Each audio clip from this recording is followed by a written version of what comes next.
Welcome to let's talk media. నేను మీ ఆనంద్. ఒక్క రోజులో జీవితం తిరగబారచ్చు.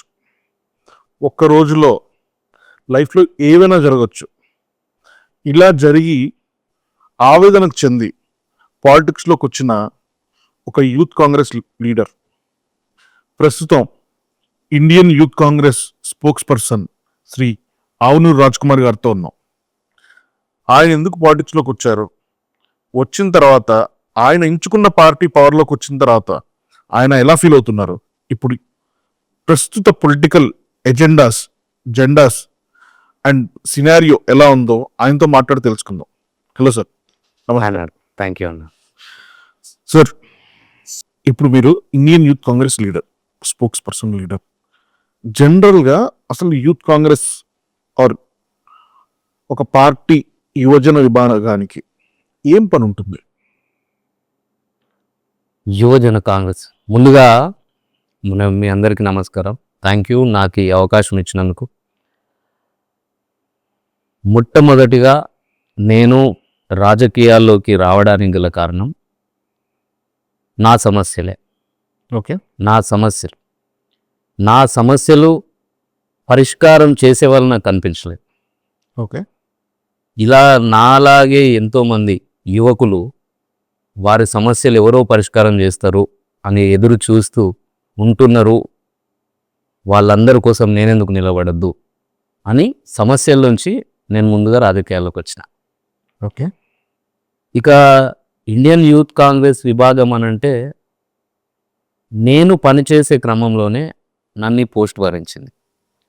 కాంగ్రెస్ పార్టీలో యూత్ కాంగ్రెస్ విభాగం అనేది పటిష్టమైన విభాగం, చాలా ముఖ్యమైన విభాగం, పార్టీకి బ్యాక్ బోన్ లాంటిది. ఓకే. ఆ యువజన కాంగ్రెస్ ఏదైతే ఇప్పుడు రాహుల్ గాంధీ గారు కావచ్చు, నాడు రాజీవ్ గాంధీ గారు కావచ్చు, సంజయ్ గాంధీ గారు కావచ్చు, ఇలా ప్రతి ఒక్కరు కూడా ఈ యువజన కాంగ్రెస్ విభాగం నుండే వాళ్ళు ఈ యువజన కాంగ్రెస్ని పెట్టి ఎంతోమందికి ఈరోజు ఉన్న సీనియర్ లీడర్లు కావచ్చు మన తెలంగాణ రాష్ట్రంలో ఎంతోమంది కూడా యువజన కాంగ్రెస్ అనేది ఒక పెద్ద లీడర్లను తయారు చేసింది. నేను బయటకు వచ్చిన క్రమంలో, ఏదైతే రాజకీయాల్లోకి వచ్చిన క్రమంలో యువజన కాంగ్రెస్ విభాగం యంగ్ ఇండియాకే బోల్ అనే ఒక కాంపిటీషన్ నిర్వహించింది. ఒక సాధారణ మధ్యతరగతి కుటుంబం నుండి ఎక్కడో మంచిర్యాలలోని సాయికుంట ఒక మారుమూల ప్రాంతం నుండి వచ్చిన నేను ఈరోజు ఇండియన్ నేషనల్ యూత్ కాంగ్రెస్ స్పోక్ పర్సన్గా ఈరోజు నేను ఇక్కడ మీ ముందు మాట్లాడుతున్నా అంటే కారణం యంగ్ ఇండియాకే బోల్ అనే ఒక కాంపిటీషన్. ఓకే. ఇది కాంగ్రెస్ పార్టీ దేశవ్యాప్తంగా ఒక యువకులను కాంగ్రెస్ పార్టీకి ఇప్పుడు Congress party voice of opposition in India. అయితే ఈ యొక్క యువకులను స్వచ్ఛందంగా పార్టీలకు అతీతంగా ఎవరైతే గలమిప్పి ఈ దేశంలో జరుగుతున్న సమస్యలను ప్రశ్నిస్తారో వాళ్ళందరినీ యంగ్ ఇండియాకే బోల్ అనే ఒక కార్యక్రమం నిర్వహించి అందులో స్పోక్ పర్సన్ని సెలెక్ట్ చేసే కార్యక్రమం నేను చూసి ఆ యొక్క కార్యక్రమం నేను అప్లై చేసుకొని ఆ కాంపిటీషన్లో తెలంగాణ రాష్ట్రం నుండి నెగ్గి యంగ్ ఇండియాకే బోల్ సీజన్ 3 విన్నర్గా నేను బెంగళూరులో మన తెలంగాణ రాష్ట్రం నుండి నేషనల్ స్పోక్ పర్సన్ అవ్వడం జరిగింది. ఇది దీని ముఖ్యమైన పని ఏంటంటే ఈ దేశ యువకులుగా ఈ దేశంలో జరుగుతున్న ప్రజెంట్ మోడీ ప్రభుత్వం వైఫల్యాలను ప్రజలకు అర్థవంతమయ్యే విధంగా తీసుకెళ్లడమే మా పాత్ర. అంటే ఈ దేశంలో మన భారతదేశం అభివృద్ధి చెందుతున్న దేశంగానే ఉంటుంది. ఈ స్వతంత్ర భారతదేశం మనం అంతకుముందు అభివృద్ధి చెందే దేశమే, ఇప్పుడు అభివృద్ధి చెందుతున్న దేశమే. కావున ఈ నిరుద్యోగం కావచ్చు, పేదరికం కావచ్చు, ఆర్థిక అసమానతలు కావచ్చు, వీటన్నిటి మీద మన గలం విప్పడానికి కాంగ్రెస్ పార్టీ యువకులను తీసుకున్న కార్యక్రమం ద్వారా నేను ఈ యువజన కాంగ్రెస్లో విభాగంలోకి ఎంటర్ అవ్వడం జరిగింది.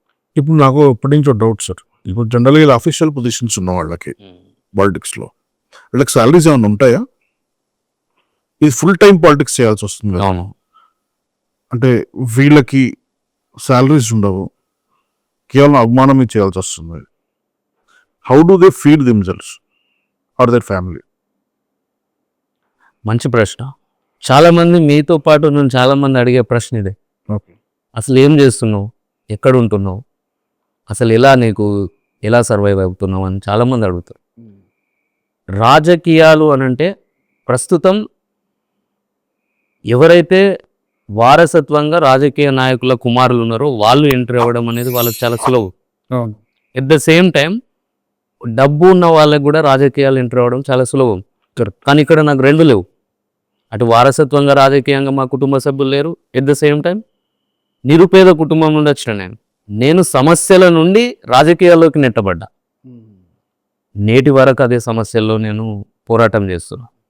మాకు ఏ జీతం ఉండదు, ఎక్కడి నుండి మాకు ఇన్కమ్ సోర్స్ ఉండదు. కేవలం ఈ రాజకీయాల్లోకి వచ్చినాం కాబట్టి ఎందుకు ఒక పేద మధ్యతరగతి ఒక నిరుపేద కుటుంబం నుండి వచ్చినోడు ఈ దేశంలో ఒక రాజకీయ నాయకుడు ఎందుకు కావద్దు అనే ఒక లక్ష్యంతో పనిచేసే ఈ క్రమంలో ఈ వెనకాల కుటుంబం ఎంత ఇబ్బంది పడుతుంది, నేనెంత ఇబ్బంది పడుతున్నా, ఇవన్నీ మాకు గుర్తుండే. ఎలాగైనా ఇప్పుడు అన్నారు ఎట్లా మీరు సర్వైవ్ అవుతున్నారని. ఫ్రెండ్స్తో కలిసి ఏ పనైనా చేసుకుంటాం, క్యాటరింగా లేకపోతే ఇంకేదా సంథింగ్ ఏదైనా ఒకటి తప్పు చేయకుండా ఏదో ఒక పని చేసుకుంటూ ముందుకు నడవడమే ఉంటుంది తప్ప ఏ పార్టీ మాకు శాలరీస్ ఇవ్వదు. ఇంకా డే బై డే నేను ఇక్కడ మన స్టూడియో దాకా రావడానికి కూడా ఎంత ఇబ్బంది పడ్డాని నాకు తెలుసు. రావడానికి ఆ విధంగానైనా కూడా తెలియాలి ప్రజలకి మనం పడే కష్టం. ఎందుకనంటే ఏదో ఇవాళ విదేశాల నుండి వచ్చిన వాళ్ళు లేకపోతే హెలికాప్టర్ల నుండి దిగిన వాళ్ళు వాళ్ళకి ప్రజా సమస్యలు తెలియదు. రాజకీయాలు అనేది ఒక సేవ దృక్పథంతో చేసేటివి. కానీ ఈరోజు డబ్బుతో చేసే ఈ యొక్క కార్యక్రమం అయిపోవడం వల్ల ఈ యొక్క పెద్ద పెద్ద కంపెనీస్ ఉండి ఒక పెద్ద రాజకీయ వారసత్వం ఉన్న కొడుకులకు వాళ్ళ కుమారులకు ఏందనంటే ఈ పేద ప్రజల యొక్క కష్టాలు తెలియదు. మాదేంటిదంటే మేము పోరాటం నుండి రాజకీయాల్లోకి వచ్చినాం. వాళ్ళు ఏంటిదనంటే ఆల్రెడీ వాళ్ళకి ఎస్టాబ్లిష్ చేసిన వాళ్ళు వస్తే రాజకీయ జీవితంలోకి వస్తున్నా కూడా పేద ప్రజల కష్టాలు తెలియడం లేదు ఇప్పుడున్న రాజకీయ నాయకులు. మీకు ఫస్ట్ టైం నేను పాలిటిక్స్లోకి వెళ్తాను అన్న క్లారిటీ ఇప్పుడు వచ్చింది? ఇప్పుడు ఉండేది ఏదైతే నేను చదువుకునే రోజులలో ప్రతి ఒక్క ఎక్కడైనా కూడా నీ విద్యార్థులకు సంబంధించి ఏదైనా అన్యాయం జరిగినప్పుడు అరే మనం ఎందుకు మాట్లాడకూడదు అనేది ఒకటి ఉండేది. మళ్ళీ ఎక్కడానంటే అద్దు మనం మాట్లాడద్దు, ఎందుకనంటే మన కుటుంబమే ఇబ్బందులలో ఉంది, మనకి ఇంకా వేరే వాళ్ళ ఇబ్బందులు ఎందుకు అని ఆగిపోయినాం. ఏదైనా మనం ఇంట్లో మనం ఉండే ప్రాంతంలో మన ఊర్లో నడుచుకుంటూ వెళ్తున్నప్పుడు ఏదైనా సమస్యలు కనబడ్డప్పుడు అరే మనం ఎందుకు ప్రశ్నించద్దు, ఇక్కడ తప్పు జరుగుతుంది కదా, ఇక్కడ రాజకీయ నాయకులు సక్రమంగా పనిచేయడం లేదు, అక్కడ పేదవాళ్ళకి ఇల్లు రావడం లేదు, అక్కడ ఒక పూరి గుడిసి ఉన్న వాళ్ళకి ఇల్లు రావడం లేదు, ఇల్లున్న వాళ్ళకి ఇల్లు వస్తుంది, రోడ్డు ఉన్న వాళ్ళకి రోడ్డు వేస్తున్నారు, నల్ల ఉన్న వాళ్ళకి నల్ల వస్తుంది. కానీ ఎవరికైతే అవసరం ఉన్నదో వాళ్ళకి ఇక్కడ న్యాయం జరగడం లేదు. నాకు కూడా న్యాయం జరగడం లేదు. నేను కష్టాలనే ఉన్నా, నా కష్టం నాకు తెలుసు కాబట్టి నేను ఆ కష్టం ఉన్న వాళ్ళ తరపున నేనెందుకు మాట్లాడద్దు? మాట్లాడాలంటే రాజకీయ నాయకుడే కావాలా, నార్మల్ ఒక యువకుడు ప్రశ్నించద్దా అని ఆ సమస్యల నుండి సమస్యలను ప్రశ్నించడానికే నేను రాజకీయాలకు రావడం జరిగింది. ఓకే, ఇప్పుడు మీరు రాజకీయాల్లోకి వచ్చిన తర్వాత కొన్ని హైరార్కీస్ ఉంటాయి. పార్టీ యొక్క స్టాండ్ ఉంటుంది. కొన్నిసార్లు మనకి ఆ పార్టీ స్టాండ్కి మన ఒపీనియన్కి ఆ పార్టీ స్టాండ్కి సింక్ కాదు. అలాంటి సమయాల్లో స్టిల్ పార్టీకి సపోర్ట్ చేయాల్సి వస్తుంది, ఇష్టం ఉన్నా లేకపోయినా. ఇలాంటి సిచ్యువేషన్స్ మీకు ఏమైనా వచ్చాయా? వస్తాయి. ఎందుకనంటే నేను ఒక జాతీయ పార్టీలో ఉన్నా. ఈ సమస్యల మీద పోరాడడానికి నాకు ఒక సైన్యం కావాలి. ఆ సైన్యమే కాంగ్రెస్ పార్టీ. నాకు ఒక వెన్నుదన్ను కావాలి. ఆ వెన్నుదన్నే కాంగ్రెస్ పార్టీ. కొన్నిసార్లు పార్టీ పరంగా మంచి కార్యక్రమాలు తీసుకున్నప్పుడు వాటి మీద పోరాటం చేసేటప్పుడు ఆ సంతోషం వేరు. కొన్నిసార్లు రాజకీయంగా పార్టీ తీసుకునే విధానాలు ఏదైనా పొరపాటు అనిపించినప్పుడు మనం కొట్లాడాల్సి రావడం అది ఒక పెయినే. ఎందుకనంటే అరే ఈ విధంగా జరుగుతుంది, మనం మాట్లాడాలి, ఏమో ఇక్కడ ఏదో పొరపాటు జరుగుతుంది అని మన మనసుకు అర్థమైపోతుంది. మనం మాట్లాడేది తప్పు ఈ అంశం మీద అని అనుకున్నప్పుడు ఆ భార హృదయంతోనే అయినా కూడా మనం ఒక పార్టీ లైన్ కట్టుబడి మాట్లాడాలి కాబట్టి మాట్లాడాల్సి వస్తుంది. ఆ తర్వాత మనం సరే ఎందుకనంటే 90% మంచి జరిగి ఒక 5% తప్పు జరుగుతుంది అనుకున్నప్పుడు మాత్రం చాలా ఇబ్బంది అనిపిస్తుంది. అటువంటి చాలా ఫేస్ చేస్తాం. Okay okay. ఇప్పుడు కాంగ్రెస్ పార్టీ తెలంగాణలో వచ్చి పవర్లోకి వచ్చి 1.5 year దాటుతుంది. మీకు నచ్చిన 3 అంశాలు యాజ్ ఎ పార్టీ చేసినవి, నచ్చనివి ఒక 3 అంశాలు, ఇది కాకుండా వేరేలా చేస్తుంటే బాగుండేది, డెసిషన్ వేరేలాగా ఉంటే బాగుండేది అని చెప్పండి. కాంగ్రెస్ పార్టీ మొట్టమొదటిగా నాకు నచ్చిన అంశం ఏంటి అని అంటే, మెయిన్గా ఏదైతే నేను రాజకీయాల్లోకి ఒక యువకుడిగా నేను రావాలనే కారణం, ఉద్యోగం నాకు కేసీఆర్ ప్రభుత్వంలో మిస్ అయింది. ఓకే, ఆ ఉద్యోగ నోటిఫికేషన్లు ఆలస్యం అవ్వడం. ఎందుకనంటే కేసీఆర్ గారిని తెలంగాణ ఉద్యమ నాయకుడిగా రాష్ట్ర ప్రజలందరూ, రాష్ట్రంలో ఉన్న నిరుద్యోగులందరూ ఒక రాజకీయ నాయకుడిగా కాకుండా, ఉద్యమకారునిగా కాకుండా ఒక దేవునిలాగా చూశారు.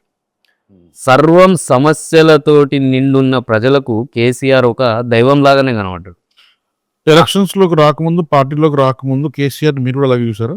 ఆయన తెలంగాణ రాకముందు 100% ఓకే, నేను కూడా అలాగే చూశాను. ఒక యువకునిగా తెలంగాణ రాష్ట్రాన్ని కాంగ్రెస్ పార్టీ ఇచ్చినా కూడా కేసీఆర్ తెచ్చిండు అనే ఫీల్ నేను కూడా ఉండే. Right, continue.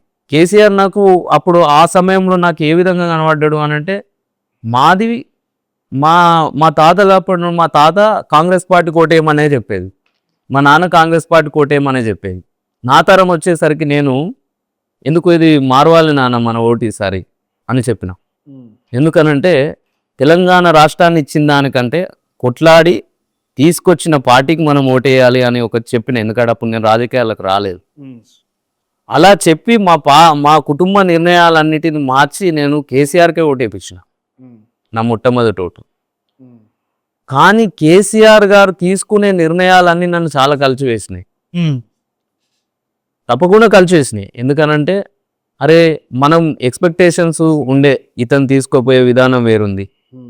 ఉద్యమకారులతో ఏర్పడ్డ రాష్ట్రంలో ఉద్యమకారులను కాకుండా వేరే వాళ్ళకి పార్టీలు ఇస్తుండు, ఏదో తప్పు జరుగుతుంది అన్న ఫీలింగ్లా సమస్య నా వరకు కేసీఆర్ తీసుకునే నిర్ణయాల వల్ల నేను సఫర్ అయ్యే వరకు వచ్చాయి.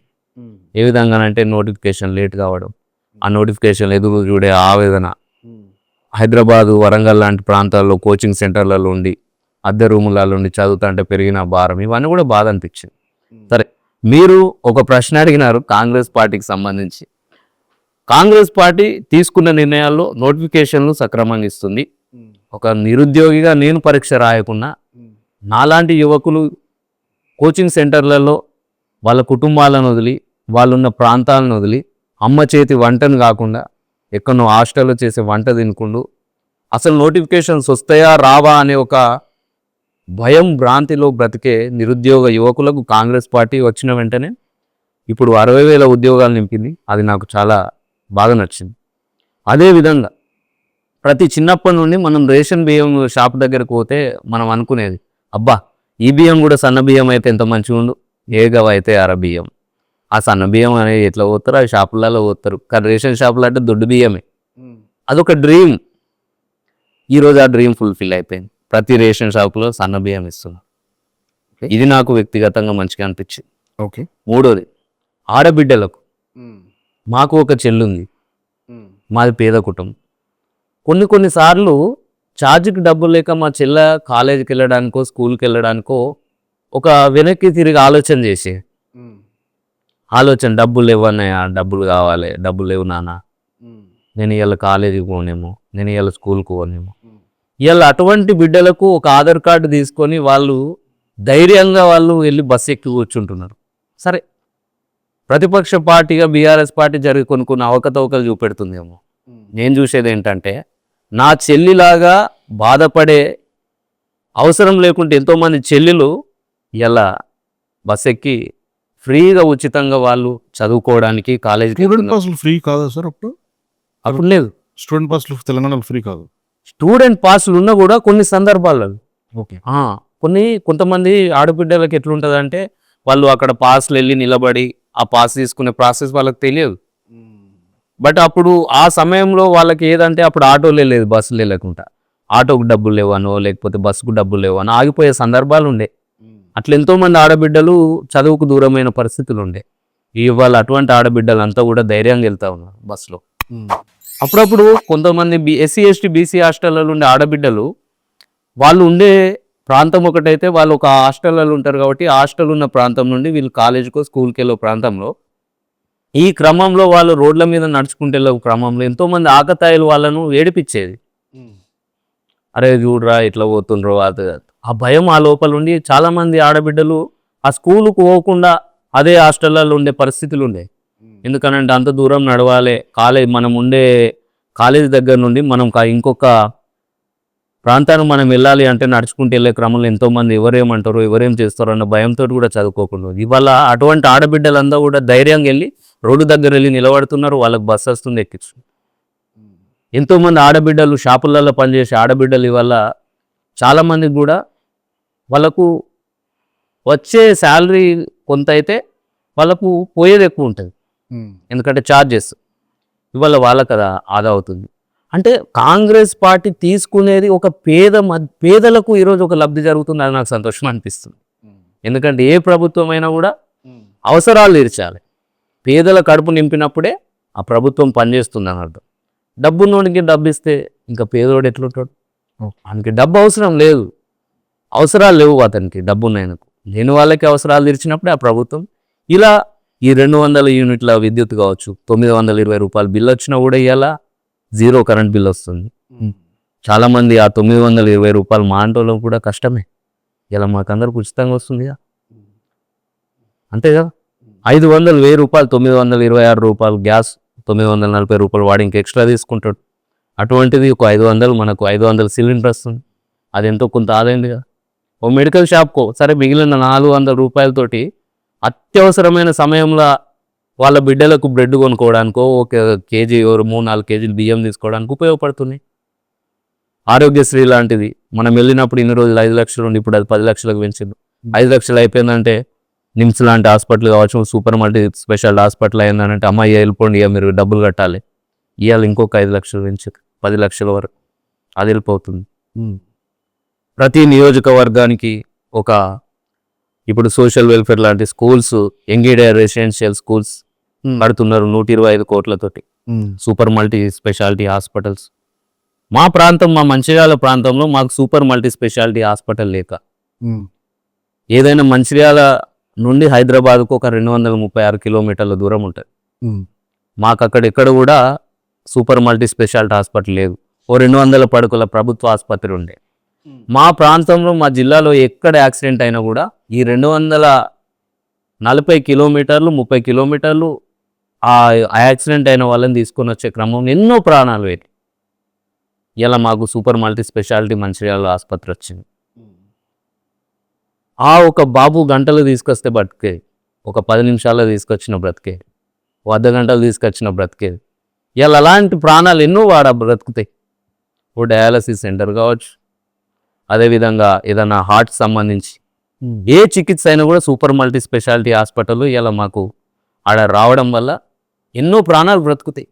మనకు ప్రాణం బ్రతుకుతుంది, మాకు దగ్గర ఆసుపత్రి ఉన్నదంటే సరిపోతుంది, చచ్చిపోయేటోళ్ళని బ్రతుకుతారు.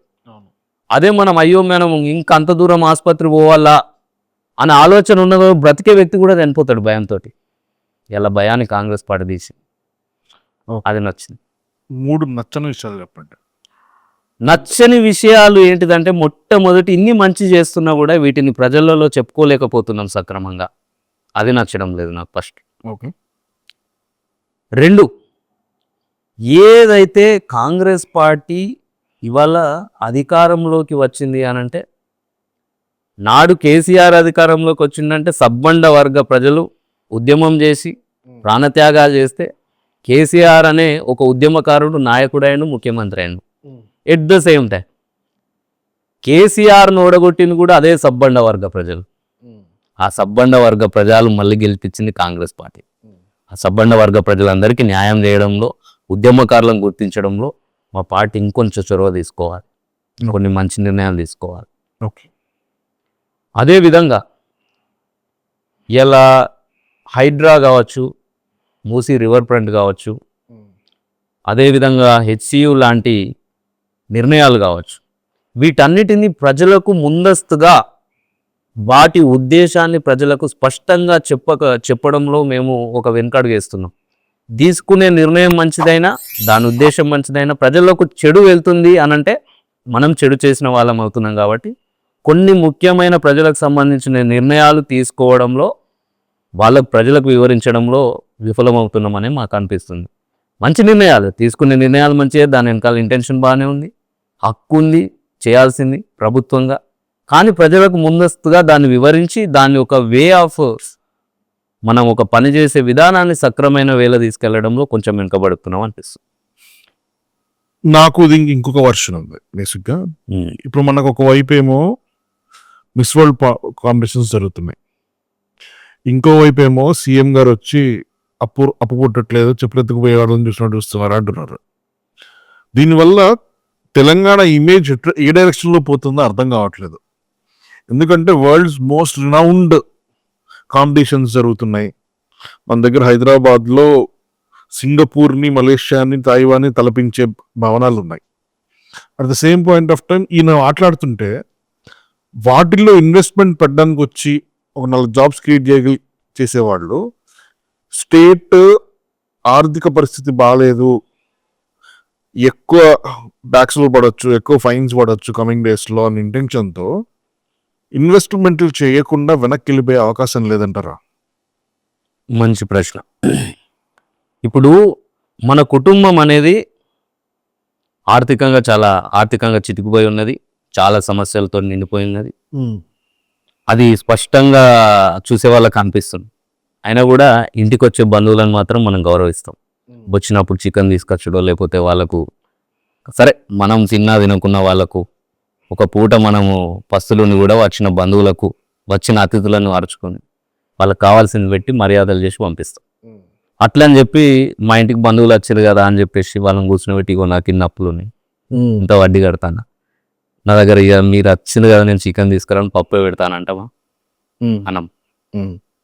ఇలా కుటుంబం అనంటే రాష్ట్ర ప్రభుత్వం, అందులో కుటుంబ సభ్యులు తెలంగాణ ప్రజలు. ఇలా రాష్ట్రానికి వచ్చే పెట్టుబడులు బంధువులు అంటాం.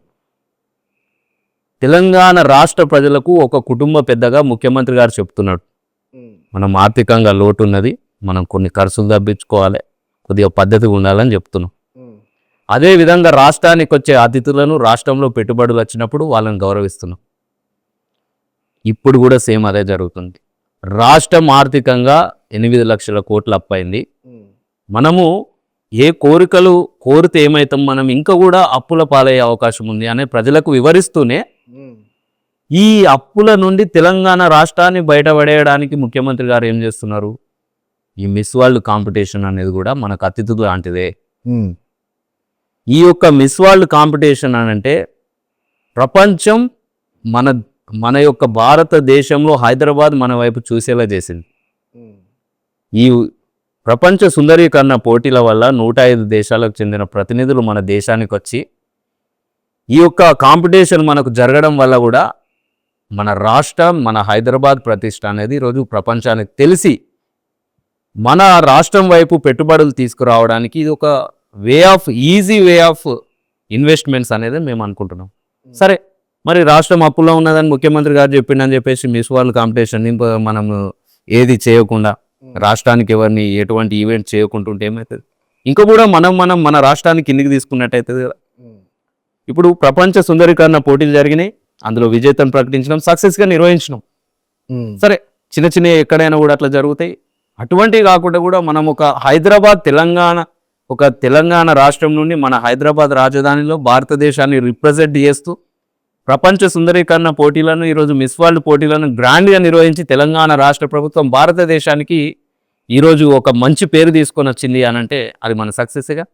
డెఫినెట్గా ఇప్పుడు ఈ పోటీలను దృష్టిలో పెట్టుకొని ఇంకా కూడా మన ఇన్వెస్ట్మెంట్స్ వచ్చే అవకాశాలు ఉంటాయి. ఇప్పుడు మనం అంతా మాట్లాడుతున్న దాన్ని బట్టి నాకు ఒక విషయం అర్థమైంది. అకార్డింగ్ టు కాంగ్రెస్ మీరు చెప్తున్నది ఏంటంటే వర్క్ చేస్తున్నారు కానీ పిఆర్ బ్యాడ్ ఉంది, దాన్ని ప్రమోట్ చేసుకోలేకపోతున్నారు. బట్ వచ్చిన 1.5 years ఎప్పుడైనా కానీ కామన్ మ్యాన్ దగ్గర నుంచి వాళ్ళకి ఏం రిసీవ్ అయింది, వాళ్ళ లైఫ్ స్టైల్ ఎలా మారింది అన్న దాన్ని బట్టి వాళ్ళ రియాక్షన్ మారుతూ ఉంటుంది. కానీ పిఆర్ వాళ్ళ దాకా వెళ్ళదు. జనరల్గా యంగ్స్టర్స్కి వీళ్ళకి న్యూస్ ఎలా వస్తుంది, మన స్టేట్ని ఎలా ప్రొజెక్ట్ చేస్తున్నారు, ఇట్లాంటి చాలా హైఫై గేమ్లు కావాలి. కానీ ఒక విలేజ్లో ఉండే మధ్యతరగతి మనుషులకి ఈ న్యూస్ కానీ ఈ పిఆర్ కానీ ఎఫెక్ట్ కాదు. వాళ్ళ లైఫ్ ఎలా ఎఫెక్ట్ అయింది అన్నది మాత్రం ఇంపార్టెంట్. అండ్ మీరు నమ్ముతారో కాంగ్రెస్ పార్టీ గెలవడానికి కారణం ఎలక్షన్స్ ముందు చేసిన కొన్ని ప్రమాణాలని, వాటిల్లో చాలా సాటిస్ఫై కాలేదు, ఇంకా స్టార్ట్ కూడా చేయలేదు ఆ దిశగా వర్క్ అనేది బీఆర్ఎస్ అండ్ బీజేపీ వాళ్ళు జనాలకు చెప్పే ప్రయత్నం ఎప్పుడన్నా కానీ. ఇప్పుడు మనకి ఇక్కడ త్రికోణ పోటీ ఉందా, లేకపోతే ఆ రెండు పార్టీలు కలిసిపోయాయా? ఇప్పుడు కాంగ్రెస్ బీజేపీ అండ్ బీఆర్ఎస్ ఒకటే అని కాంగ్రెస్ చెప్తూ ఉంటుంది. సో ఈ కన్ఫ్యూజన్ అంతా ఉంది still. But Congress is solo on any given day. ఈ పార్టీకి జనాల దగ్గర ఇంకా ఆదరణ రావాలి అంటే ఎట్లాంటి పనులు చేయాలి? అండ్ ఇంతవరకు కూడా చేస్తున్న పనుల వల్ల, చేసిన ప్రామిస్ల వల్ల ఎందుకు ఆదరణ రాలేదు? ఒకటి, కాంగ్రెస్ పార్టీ ఏదైతే మీరు అన్న దాని ప్రకారం ఈ పిఆర్ ఎంత చేసినా కూడా, ఏ పార్టీ అయినా కూడా ప్రజలకు ఒక పార్టీ ఇచ్చిన హామీలు, ఆ హామీలు అనేటివి ఈ పిఆర్ వల్ల కూడా ఎఫెక్ట్ అవ్వడం కన్నా కూడా ఆ హామీలను యూటిలైజ్ చేసుకొని ఒక గ్రామీణ స్థాయిలో ఉన్న ప్రజలు ఏ విధంగా వాళ్ళ జీవితాలు మారినాయి అనేది మనం తీసుకున్నట్లయితే 100% కాంగ్రెస్ పార్టీ ఇచ్చిన హామీలల్లో అవి అమలైనవి, వాళ్ళ జీవితం మీద వాళ్ళు వాటిని యూటిలైజ్ చేసుకొని మార్పు వచ్చిందని నేను నమ్ముతున్నా. సరే, ఇక్కడ మనకు ఒక ప్రశ్న మొదలవుతుంది. ఏ ప్రభుత్వం అయినా కూడా ఇచ్చిన హామీలను 100కు 100% ప్రజలను సాటిస్ఫై చేయడం అనేది అది జరగకపోవచ్చు, జరగదు కూడా. కానీ మెజారిటీ అవసరం ఉన్న ప్రజలకు వాళ్ళ అవసరాలు తీరినాయి ఈ ప్రభుత్వ పథకం వల్ల అని అనుకుంటే వాళ్ళకి న్యాయం జరిగితే 100% ఆ ప్రభుత్వం సక్సెస్ అయినట్టే. ఈరోజు కాంగ్రెస్ పార్టీ ఇచ్చిన హామీలల్లో ప్రజలు, ఇప్పుడు ప్రతిపక్షాలు ఏ హామీని కూడా చేయలేకపోతుంది కాంగ్రెస్ పార్టీ అని అనడం నేను అసలు ఒప్పుకోను. ప్రభుత్వం 2023 డిసెంబర్ 7న ప్రమాణ స్వీకారం ముఖ్యమంత్రి గారు చేసిన వెంటనే డిసెంబర్ 9 నుండే ఈరోజు ఉచిత బస్ అమలు అవుతుంది. అదేవిధంగా ఈ యొక్క ఆరోగ్యశ్రీకి సంబంధించి హాస్పిటల్లో అది అమలు అవుతుంది. క్రమక్రమంగా మహిళలకు ఉచిత బస్తో పాటు ఈ యొక్క 500 గ్యాస్ సిలిండర్ కానీ, 200 యూనిట్లు విద్యుత్ కానీ, ఈ పథకాలన్నీ, ఇప్పుడు 2 లక్షల రుణమాఫీ, ఈ పథకాలన్నీ కూడా అమలు అవుతున్నాయి. 100% అమలు అవుతున్నాయి. యూటిలైజ్ చేసుకునే ప్రజలు యూటిలైజ్ చేసుకుంటున్నారు. నేను ఇంకోటి అంటున్నా, ఏడ సమస్య వచ్చింది అని అంటే 100% ఒక ప్రభుత్వం ఒక ప్రజలను సాటిస్ఫై చేయడం అనేది కష్టం. అక్కడే ఈ సమస్య వస్తుంది. అయిన వాళ్ళు బయటకు వచ్చి చెప్పరు మాకైంది అని. కాని వాళ్ళు మాత్రం వాళ్ళు చెప్పడంతో పాటు ఇంకొక 100 మందికి తెలిసేలా ప్రభుత్వాన్ని బదనాం చేస్తారు. ఎట్లా ప్రతిపక్షాలు ఉండనే ఉంటాయి. మొన్నటి దాకా బెస్ట్ పవర్లో ఉన్న పార్టీ ఈరోజు బెస్ట్ ఆపోజిషన్ అయింది ఒక 1.5 ఇయర్లోనే. ఎందుకంటే ఈరోజు రాష్ట్రాన్ని బీఆర్ఎస్ పార్టీ 100% వాళ్ళు 10 సంవత్సరాలలో రాష్ట్ర ప్రజలకు అన్ని అవసరాలు తీర్చేది ఉంటే, వాళ్ళన్న మాట ప్రకారం ఈరోజు బంగారు తెలంగాణ చేసినాం అని అనేది ఉంటే, తెలంగాణ రాష్ట్రాన్ని భారతదేశంలోని నెంబర్ 1 చేసినాం, బంగారు తెలంగాణ సాధించినామని కేసీఆర్ గారు ఎన్నోసార్లు చెప్పుకున్నారు. కోవిడ్ లాంటి సంక్షోభాన్ని ఎదిరించి మేము సంక్షేమం చేసినామని రాష్ట్రంలో చెప్పుకున్నారు. ఇలా తెలంగాణ రాష్ట్రాన్ని బీఆర్ఎస్ పార్టీ బంగారం తెలంగాణ చేసేది ఉంటే, ఇలా తులం బంగారం మీద కొట్లాడాల్సిన పరిస్థితి ఎందుకు వచ్చేది? తెలంగాణ రాష్ట్రం నెంబర్ 1 భారతదేశం అయింది అభివృద్ధిలో, సంక్షేమంలో అనేది ఉంటే, ఇవాళ మాకు అభివృద్ధి ఏది, సంక్షేమం అని మళ్ళీ ఒక 1.5 ఇయర్లోనే కొట్లాడే పరిస్థితి ఎందుకు వచ్చేది? అంటే అప్పుడున్న ప్రభుత్వం రాష్ట్రాన్ని, మిగులు రాష్ట్రాన్ని వాళ్ళు ఈరోజు 8 లక్షల కోట్లు రాష్ట్రాన్ని తీసుకొచ్చి పెడితే, ప్రస్తుత ప్రభుత్వం అప్పుడు మిగులు రాష్ట్రంతో కేసీఆర్ మొదలుపెట్టి 8 లక్షల కోట్ల దగ్గర అప్పు దగ్గర ఆపండి. కాంగ్రెస్ పార్టీ మాత్రం 8 లక్షల కోట్ల అప్పు నుండి దానికి కట్టే వడ్డీ నుండి ప్రారంభమైంది ఈ ప్రయాణం. వాళ్ళు సక్రమంగా నడిపి ప్రజలకు కావాల్సింది ఉచిత వైద్యం, ఉచిత విద్య, రైతులకు రైతు బంధు లాంటి పెద్ద పథకాలు కాకుండా ప్రతి రైతుకు గిట్టుబాటు ధరనిచ్చి మౌలిక వసతులను పెంపొందించేది ఉంటే అంతే ఏ రాష్ట్ర ప్రజలకైనా కావాల్సింది. వాళ్ళు రాష్ట్రాన్ని ఏ విధంగా తీసుకుపోయినరు అని అంటే కమిషన్ల కోసం ప్రాజెక్టులు, పెద్ద పెద్ద కాంట్రాక్టర్లకు కమిషన్లు ఇవ్వడానికి ప్రాజెక్టులు. ఈ పథకాలు అనేటివి ఏదైతే రైతు బంధు కావచ్చు, దళిత బంధు కావచ్చు, ఇలాంటి పథకాలన్నీ కూడా పెద్ద పెద్ద వాళ్ళకే చెందినాయి. సామాన్య ప్రజల దాకా పోలే ఏ పథకం కూడా. మిషన్ భగీరథ కావచ్చు, ఇంటింటికి నీళ్లు కావచ్చు, ఇటువంటి ఈ యొక్క పథకాలన్నీ గొప్పగా ఉన్నా కూడా అవి పేద ప్రజలను సాటిస్ఫై చేయడమే కాకుండా రాష్ట్ర ఆర్థిక వ్యవస్థ మీద భారమైంది. ఈ భారం అనేది ఇప్పుడు ప్రస్తుతం పడ్డది కాబట్టి ప్రస్తుతం ఉన్న ప్రభుత్వం మాత్రం చాలా స్ట్రగుల్ వెళ్తుంది. ఎందుకనంటే ఇంకా చేస్తే అప్పులు చేయాలి, లేకపోతే అసలే చేయకుండా ఉండాలి. చేస్తే అప్పులు చేస్తే ఇంకా ఆర్థిక భారం పెరుగుతుంది, ఇంక ఇబ్బంది అవుతుంది.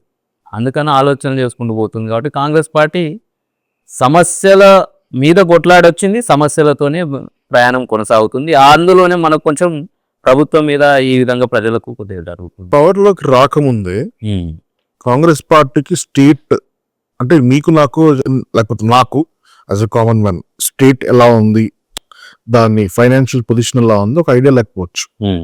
కానీ పొలిటీషియన్స్, ఫుల్ టైం పొలిటీషియన్స్ కి డెఫినెట్ గా కూడా స్టేట్ మీద ఇంత ఫైనాన్షియల్ గా ఇంత భారం ఉంది, లేదా ఈ స్టేట్ లో ఈ రోజు మనం పవర్లోకి వస్తే మనకి ఇన్ని ఫైనాన్షియల్ ట్రబుల్స్ ఉంటాయి, ఇన్ని హెడేక్స్ ఉంటాయి అని తెలిసి కూడా ఫ్రీ బస్ కానీ, తులం బంగారం కానీ, మిగిలిన ఏ పథకం అయినా సరే ఫ్రీ ఫ్రీ ఫ్రీ అని ఫ్రీ బీస్ అనౌన్స్ చేసిన ఏ పథకం అయినా సరే ఇది రాష్ట్ర ఖజానాన్ని కొల్లగొట్టే ప్రోగ్రాము అని తెలిసే ఓపెన్ చేశారు. కానీ డబ్బులు తీసుకొచ్చే ప్రోగ్రామ్స్ ఇప్పుడు ఎఫ్డిఐలు తీసుకురావడం కానీ, ఎక్కడి నుంచి అయినా కానీ, లేకపోతే ఇక్కడ లోకల్ బిజినెసెస్ డెవలప్ చేయడంలో కానీ ఈ ప్రోగ్రామ్స్ని ఎవరు స్టార్ట్ చేయట్లేదు. ఉన్న ఇర్రెస్పెక్టివ్ ఆఫ్ పార్టీస్, నేను జస్ట్ కాంగ్రెస్ పార్టీ గురించి ఒక్కదాని గురించి చెప్పట్లేదు, irrespective of parties all over the country, ఏ స్టేట్లో ఆ స్టేట్ పేదవాళ్ళ కోసం అన్ని ఫ్రీగా ఇచ్చేస్తాం అని చెప్పి పవర్లోకి వస్తున్నారు. ఇవాళ కొన్ని చోట్ల ఇస్తున్నారు కూడా. ఇది వాళ్ళకి ఇది నాకు ఎలా అనిపిస్తుందంటే, ఒకరోజు చేపలు పట్టిస్తే వాడు గడుపు నిండుతుంది, అదే వాడికి చేపలు పట్టుకోవడం నేర్పిస్తే వాడు జీవితకాలం వాడు హ్యాపీగా ఉంటాడు. ఇది ఒక సామెత ఉంది చూసారా? ఈ టైప్లో ఫ్రీబీస్ ఇస్తూ ఇస్తూ ఇస్తూ ఇస్తూ పోతూ ఉంటే మనం ఎంత పెద్ద కొండైనా కరిగిపోతుంది. పైగా మనం అప్పుల్లో ఉన్నాం. ఈ రోజు ఇండియాలో అప్పులు అంటూ లేని స్టేట్ ఏదీ లేదు. నాకు తెలిసి 1,00,000 కోట్లు తక్కువ అప్పున్న స్టేట్ నాకైతే ఏది కనిపించట్లా. 1,00,000 కోట్లకు అసలు ఎన్ని సినిమాలు ఉంటే కూడా తెలియదు, ఏ స్టేటు లేదు. అలాంటి సిచ్యువేషన్లో ఇంకా ఫ్రీ ఇస్తాము, ఉన్న కొద్దీ ఫ్రీ ఇస్తాం. ఇవాళ రేపు ఎలక్షన్ వస్తే కూడా కాంగ్రెస్ పార్టీ అయినా, బీఆర్ఎస్ పార్టీ అయినా, బీజేపీ అయినా మీకు ఇవన్నీ ఫ్రీగా ఇస్తామని మళ్ళీ ప్రామిస్ చేస్తారు. వాళ్ళని నాకేమనిపిస్తుందంటే, పార్టీలో ఉన్న వాళ్ళని అక్కడే ఉంచాలి అనే ఇంటెన్షన్తో ఇవాళ వాడికి ఏదో లీడర్ సినిమాలో ఫ్రీ రైస్ అని చెప్తారు చూసారా, ఆ స్కేల్లో అలాగే ఉంచేసేయాలి వాళ్ళని. అలా ఉంటేనే మన ఓట్లకు సేఫ్ అని అన్ని పొలిటికల్ పార్టీస్ గేమ్ ఆడతాయని నాకు ఒక strong belief system, to be frank. ఎందుకంటే వాళ్ళు అక్కడ లేకపోతే వీళ్ళకి పవర్ లేదు. ఈ సెగ్మెంట్లో ఇన్ని ఫ్రీబీస్ ఇస్తూ అసలు ఒక గవర్నమెంట్ రన్ అవ్వగలదా? ఒకవేళ రన్ అయినా ఎన్ని రోజులు రన్ అవుతుంది? ఏదో ఒక పాయింట్లో అప్పులు దొరకట్లేదు ఆల్రెడీ అంటున్నారు, ఏదో ఒక పాయింట్లో కుప్పకూలిపోదా? ఇంకే ఎంతకాలం? మనకి స్వతంత్రం వచ్చినప్పటి నుంచి వీఆర్ స్టిల్ అండర్ డెవలప్మెంట్. ఇవాళ 4 ట్రిలియన్ ఎకానమీ హిట్ అయ్యామని చెప్తున్నారు, ఇంకా వీఆర్ స్టిల్ అండర్ డెవలప్మెంట్. చాలా ఊళ్ళలో ఇంకా బాత్రూములు కూడా లేవు. And majority of the time కాంగ్రెసే పాలించింది దేశాన్ని.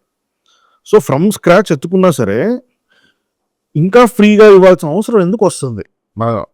As a country or as a state, if you can. మన తెలంగాణ రాష్ట్రానికి సంబంధించి మనం తీసుకున్నట్లయితే, సరే, దేశాన్ని కాంగ్రెస్ పార్టీ మెజార్టీ కాలం పాలించింది. కాంగ్రెస్ పార్టీ కొన్ని చేసింది, కొన్ని చేయలేదు. ఏ పార్టీ అయినా కూడా ఈరోజు దేశంలో మన ఇద్దరం ఈ విధంగా కూర్చుని మాట్లాడుకుంటున్నామంటే టెక్నాలజీ రాజీవ్ గాంధీ గారు కావచ్చు, మన పివి నరసింహారావు గారు కావచ్చు, ఈ విధంగా వాళ్ళు తీసుకొచ్చిన సంస్కరణ, ఆర్థిక సంస్థలను, దేశ ఆర్థిక వ్యవస్థను పివి నరసింహారావు గారు నిలబెడితే దేశంలో ఒక ఐటీ టెక్నాలజీ దేశం ఈరోజు ఇలా ఉంది అని అంటే దానికి కారణం రాజీవ్ గాంధీ గారు తీసుకొచ్చిన టెలికాం రంగంలో తీసుకొచ్చిన సంస్కరణ. అదే విధంగా కట్టిన ప్రాజెక్టులు కావచ్చు, కొన్ని చేసింది, చేయలేదని కాకుండా. అదే విధంగా తెలంగాణ రాష్ట్రానికి సంబంధించి ఈ ఫ్రీబీస్ అనేది భారతదేశంలో అన్ని పార్టీస్ ఆనవాయితీగా వస్తున్న క్రమమే ఇది ఫ్రీబీస్. తెలంగాణ రాష్ట్రాన్ని తీసుకున్నట్లయితే ఇది ఒక స్టార్టింగ్. ఏది 2014 జూన్ 2న తెలంగాణ రాష్ట్రం ఏర్పడ్డది.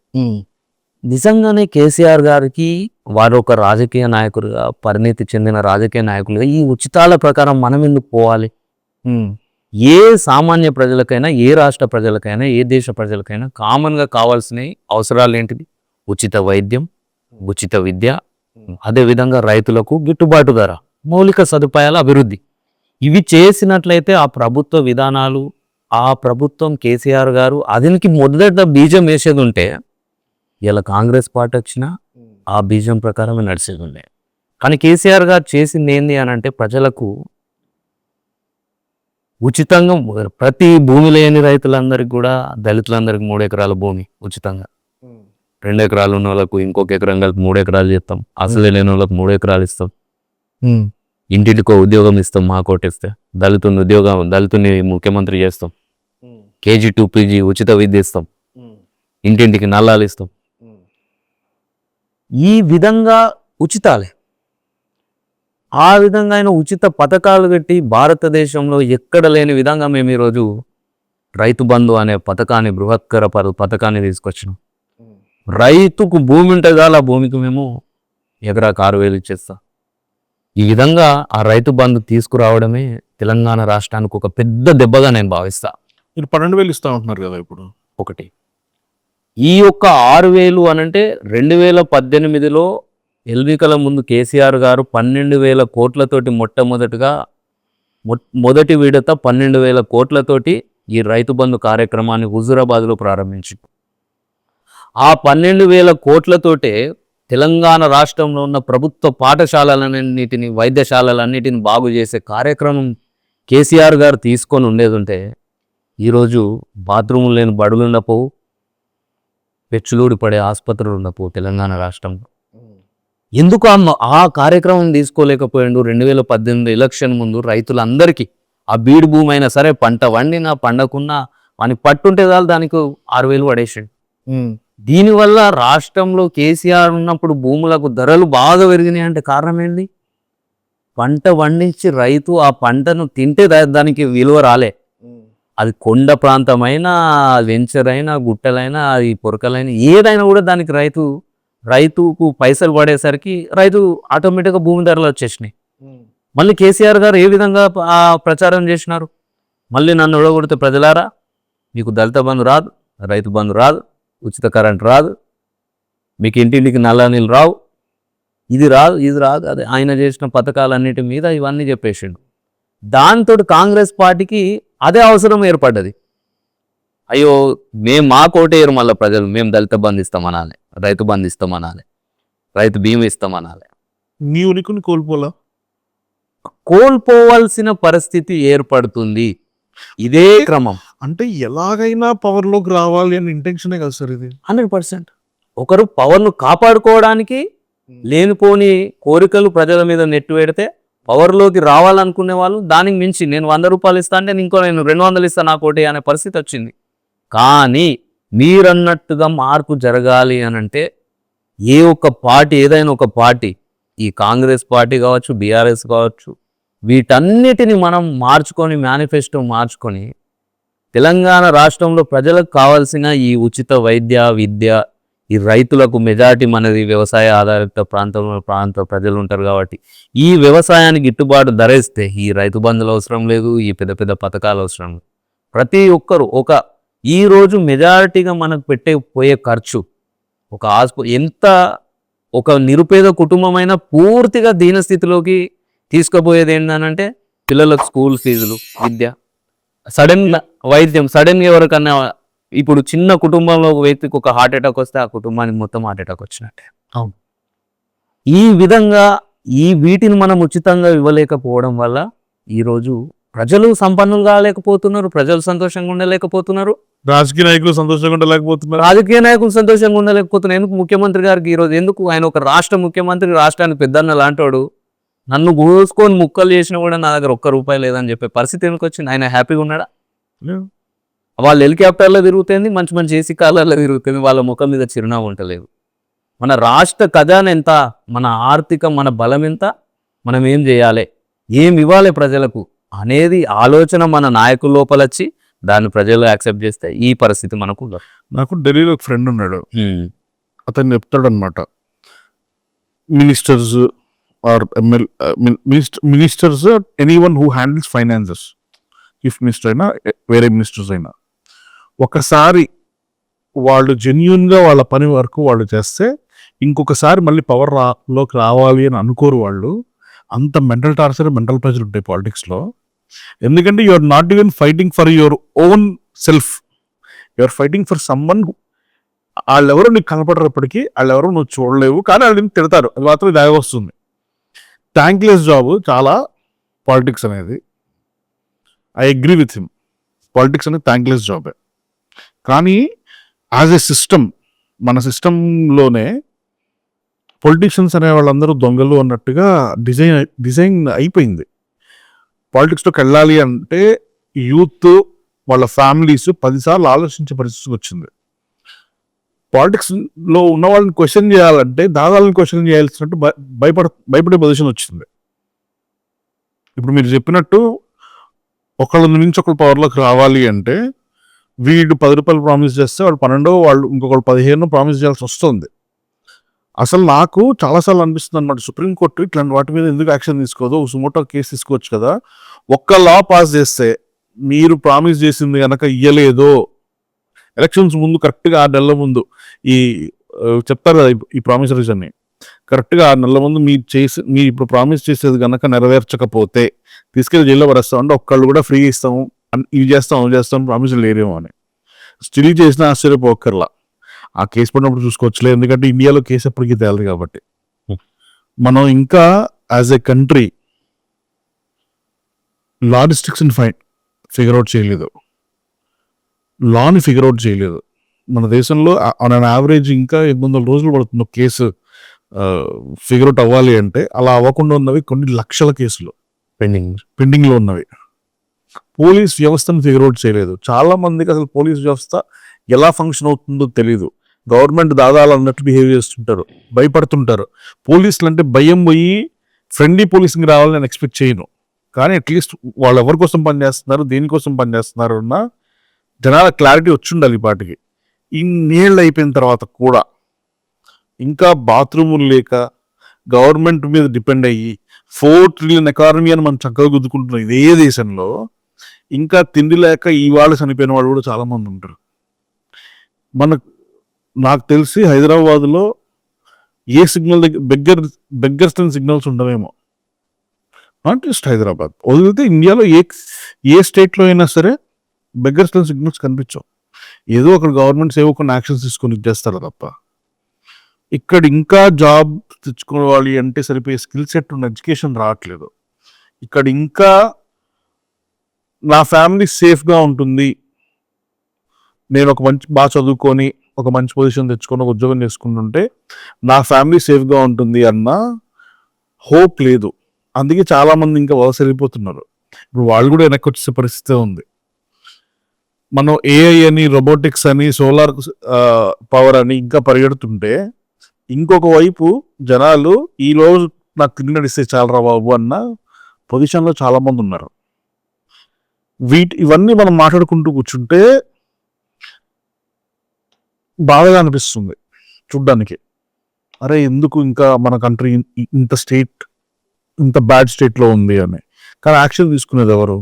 50% of the population in our country is youth. ఇవాళ వీళ్ళు పాలిటిక్స్లోకి రావాలి అంటే మీరిచ్చే దిశానిర్దేశాలు ఏంటి? ఒకటే, ఈరోజు భారతదేశం అనేది డెవలపింగ్ కంట్రీనే. భారతదేశ వ్యవస్థలో కొన్ని లోపాల వల్లనే దేశం అనేది కంటిన్యూస్గా డెవలపింగ్ కంట్రీ లాగానే వెళ్ళిపోతుంది. ఈరోజు ప్రపంచ దేశాలతోటి మనం తీసుకుంటున్నట్లయితే ఈరోజు మైక్రోసాఫ్ట్ CEO గారు కావచ్చు, సత్యం నాదెండ్ల కావచ్చు, అదే ఇప్పుడు గూగుల్కి సంబంధించిన CEO గారు ఏదైతే మన సుందర్ పిచాయ్ గారు కావచ్చు, ఈ విధంగా మన భారతదేశం నుండి ఎంతోమంది స్కిల్స్ ఉన్న వాళ్ళు ఈరోజు ప్రపంచంలో రాణిస్తున్నారు.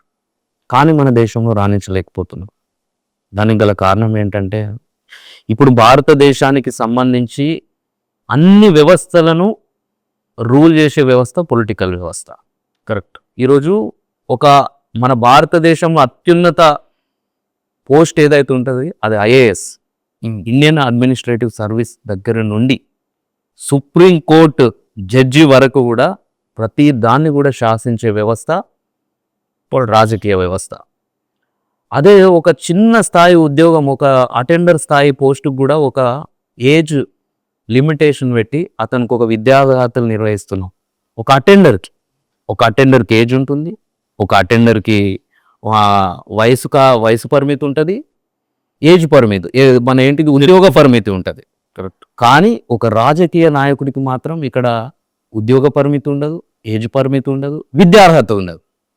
కానీ ఒక్కసారి ముఖ్యమంత్రి అయితే ఆయనే రాష్ట్రానికి బాస్, ఒక్కసారి ఎమ్మెల్యే అయితే ఆ నియోజకవర్గానికి బాస్, ఒక్కసారికి ZBTC అయితే ఆ జిల్లాకు బాస్. బట్ ఈ యొక్క వ్యవస్థలో మార్పు రావాలి అని అంటే ఈరోజు ఒక చదువుకున్న వాళ్ళ గురించి ఆలోచించాలి ఒక నాయకుడు అని అంటే ఆ నాయకుడు చదువుకొని ఉండాలి. ఈరోజు చదువు రాని వాళ్ళే విద్యాశాఖ మంత్రులు అవుతున్నారు. ఈరోజు కనీసం నాలెడ్జ్ లేని వాళ్ళు కూడా ఈరోజు మంత్రులు అవుతున్నారు, ముఖ్యమంత్రులు అవుతున్నారు. ఇట్లా జరుగుతుంది.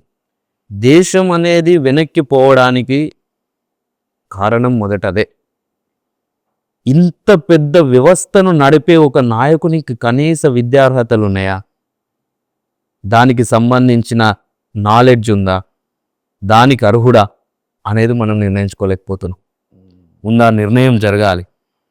రాజకీయాల వైపు ఈరోజు యువకులు చూడకపోవడానికి గల కారణం ఏంటంటే రాజకీయం ఒక భవిష్యత్తు ఇచ్చేది అని అనుకుంటలేడు ఒక యువకులు.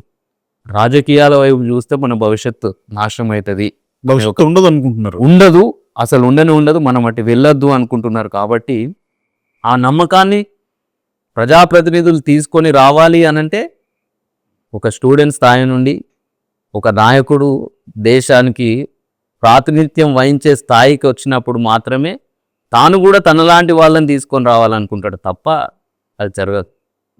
ఈ యొక్క మార్పు ఏదైతే రాజకీయ వ్యవస్థలో, రాజ్యాంగ వ్యవస్థలో ఏదైనా మనం ఇందాకన్నారు మీరు సుప్రీంకోర్టు ఇవన్నీ తీసుకోవాలి కదా, ఇటువంటి ఇనిషియేటివ్ తీసుకొని మీరు ఇచ్చిన హామీలు నెరవేర్చాలి అని ఆర్డర్ వేయాలంటే ప్రతి వ్యవస్థ కూడా ఒక్కసారి ఈ దేశానికి ప్రధాని అయితే అన్ని అత్యున్నత వ్యవస్థలన్నీ అతని హ్యాండ్ ఓవర్లోకి వెళ్ళిపోతున్నాయి. ప్రతి దాన్ని హ్యాండిల్ చేసే పవర్ ఆ విధంగా మనం రాజ్యాంగంలో కొన్ని పొందుపరుచుకున్నాం కాబట్టి అది జరుగుతుంది. మన ఈ దేశం అనేది మార్పు చెందాలి అని అంటే మొట్టమొదటిగా ఈ దేశాన్ని అత్యున్నత వ్యవస్థల కానుండి అన్ని వ్యవస్థలను మార్చే ఈ రాజకీయ వ్యవస్థలో కూడా సమున్నతమైన మార్పులు తీసుకొని వచ్చినట్లయితేనే అప్పుడు ఈ దేశం కూడా అంతే క్లీన్గా వెళ్ళిపోతుంది. అసమానతలు మెయిన్గా ఆర్థిక అసమానతలు ఇంత పెద్ద దేశంలో, ఇదే దేశంలో ఇప్పుడు మన ఫోర్బ్స్ జాబితా తీసుకున్నట్లయితే మొట్టమొదటి ఈ 10 మందిలో మన దేశం నుండి 3 ఉంటారు. కానీ భారతదేశంలో మాత్రం పేదల సంఖ్య ఎక్కువ. ఇప్పటికి కూడా మనం ఈ యొక్క 140 కోట్ల మందిలో దాదాపు 80 కోట్ల మందికి మనం రేషన్ బియ్యం మీద ఆధారపడి బ్రతికే పరిస్థితి ఉంది. అంటే ఏడ మనం అభివృద్ధి చెందుతున్నాం, ఇంకా కూడా కనీసం కట్టుకోవడానికి బట్ట, ఉండడానికి ఇల్లు లేని ప్రజలు ఎంతోమంది. ఈరోజు మీరు అన్నారు హైదరాబాద్ ప్రతి సెంటర్లో కూడా ఒక బెగ్గర్ ఉన్నారు అని అంటే కారణం ఏంటి? మరి హైదరాబాద్ అనేది ఈరోజు భారతదేశంలో మెట్రోపాలిటన్ నెంబర్ 1 సిటీ, ప్రపంచంలోనే మన హెరిటేజ్ సిటీ, ఎంతో గొప్ప సిటీలో కూడా మనం ఎందుకు చేయలేకపోతున్నాం అంటే అభివృద్ధి అనేది కేంద్రీకృతం అయిపోతుంది. ఒక్కటే దగ్గర నిలిచిపోతుంది. ఈరోజు మన తెలంగాణ రాష్ట్రం తీసుకుంటే హైదరాబాద్ మీదనే తెలంగాణ అంతా ఆధారపడుతుంది. Correct. At the same time దేశం ఆధారపడుతుంది 45% of the economy, Telangana economy comes from Hyderabad. Hyderabad. 5% of Indian economy comes from Hyderabad. Yes, But still, నా ఆలోచన ఏంటంటే హైదరాబాద్ మీదనే మనం ఇంత ఆధారపడి దీన్ని ఎందుకు మనం ఇంత వెయిట్ పెంచడం? మనం ఇదే డెవలప్మెంట్ తెలంగాణ రాష్ట్రంలో ఒక 2-3 సిటీలు చేసుకుంటే తప్పేముంది? ఆటోమేటిక్గా భారం తగ్గుతుంది. ఎట్ ద సేమ్ టైం మన రాష్ట్రం అంతా అభివృద్ధి చెందిన ఫీలింగ్ ఉంటుంది, హైదరాబాద్ కూడా ట్రాఫిక్ తగ్గుతుంది. తగ్గుతుంది కదా. Correct. అది చేయలేకపోతారు. ఎక్కడైతే నిధులు ఉన్నాయో అక్కడే ఉంటున్నారు తప్ప దీన్ని మనం ఎస్టాబ్లిష్మెంట్ చేసుకుంటే డెవలప్మెంట్ని తీసుకుపోదామన్న ఆలోచన అనేది రాలేకపోతుంది. కాబట్టి కొన్ని ఇబ్బందులు ఏర్పడుతుంది. ఇట్లనే దేశంలో కూడా ప్రతి దాన్ని కూడా ఆలోచనతోటి నిర్ణయాలు తీసుకునే నాయకులు, ఒక నాలెడ్జ్గా ఆలోచించి తీసుకునే నాయకులు మనకు వచ్చినప్పుడు మాత్రమే ఈ దేశం బాగుపడుతుంది. ఈరోజు ఇండియా పాకిస్తాన్ యుద్ధం జరిగితే మన ఇంత పెద్ద భారతదేశం, పాకిస్తాన్ మనతోటి పోలిస్తే ఒక చిన్న దేశం. వాళ్ళు మాత్రం వాళ్ళు చేసేది ఉగ్రవాదమైన కూడా వాళ్ళ దేశంలో వాళ్ళు మద్దతు నిలబడితే మన దేశంలో భిన్నంగా మనం స్పందిస్తున్నాం. అవును. ఒకరు పాకిస్తాన్కి మద్దతు తెలుపుతారు, ఒకరు మన సైన్యానికి మద్దతు తెలుపుతారు, ఒకరు వాళ్ళని పాపం అంటున్నారు. ఇంత పెద్ద దేశంలో, ఇంత ఉన్నతంగా ఉన్న దేశంలో మనం ఒక మాట మీద ఉండలేకపోతున్నాం. కానీ ఉగ్ర దేశమైనా కూడా వాళ్ళు ఒక మాట మీద ఉంటున్నారు. కారణం అసమానతలు. ఈ సామాజిక అసమానతలు, ఆర్థిక అసమానతలు అనేది దేశంలో పెరిగిపోయింది. ఈ దేశంలోనే ప్రపంచ కుబేరుల్లో ఉన్న ఒక వ్యక్తి ఉంటాడు. ఈ దేశంలోనే అత్యంత పేదలో ఉన్న ప్రజలు మన భారతదేశంలో ఉంటారు. ఎప్పుడైతే ఈ అసమానతలు తగ్గి ప్రతి ఒక్క ఈ దేశం యొక్క వనరులన్నీ ప్రతి ఒక్క దేశ పౌరునికి అందుతాయో అప్పుడే దేశం అనేది ఒక తాటి మీదకి వస్తుంది. అప్పటి వరకు ఈ అసమానతలు ఇలాగే ఉంటాయి. మనుషుల లోపల స్వార్థం పెరుగుతుంది. ఈరోజు మన యొక్క యూట్యూబర్లు భారతదేశంలో పనిచేసేటోళ్ళు ఈరోజు పాకిస్తాన్ కేజీలో మారుతున్నారు. కారణం డబ్బు, అసమానత. ఆ డబ్బుకు ఆశపడి ఈరోజు మన దేశాన్ని విచ్ఛిన్నం చేసే మనుషులు మన దేశంలోనే తయారవడం బాధాకరం. ఇవన్నీ కూడా అన్ని వ్యవస్థలను శాసించే పొలిటికల్ వ్యవస్థల వల్ల, లోపాల వల్ల జరుగుతున్నాయి. వాటిని మనం సమూలంగా మార్పులు చేసుకుంటే ఖచ్చితంగా భారతదేశం అభివృద్ధి చెందిన దేశంగా చూడగలుగుతాం. లెట్స్ హోప్ నిజంగా సత్తా ఉన్న యువత, నిజంగా సత్తా ఉండి మంచి ఆలోచన శక్తి ఉండి దేశాన్ని ముందుకు నడిపించే వాళ్ళు ఇంకా చాలామంది పాలిటిక్స్లోకి రావాలి. వచ్చి ఆల్రెడీ మనం ఏదైతే గొప్ప అని చెప్పుకుంటున్నామో యాజ్ ఎ కంట్రీ, దాన్ని ప్రపంచానికి ప్రూవ్ చేయాలి. మన దేశంలో మీరు చెప్తున్న ఈ అసమానతలు లేకుండా కుదిరినంత 100% ఎక్కడ అవ్వదు, కుదిరినంత అసమానతలు లేకుండా అట్లీస్ట్ తిండికి గుడ్డకి ఇబ్బంది పడకుండా మన దేశ పౌరులందరూ హ్యాపీగా ఉండాలని కోరుకుంటూ థ్యాంక్ యూ.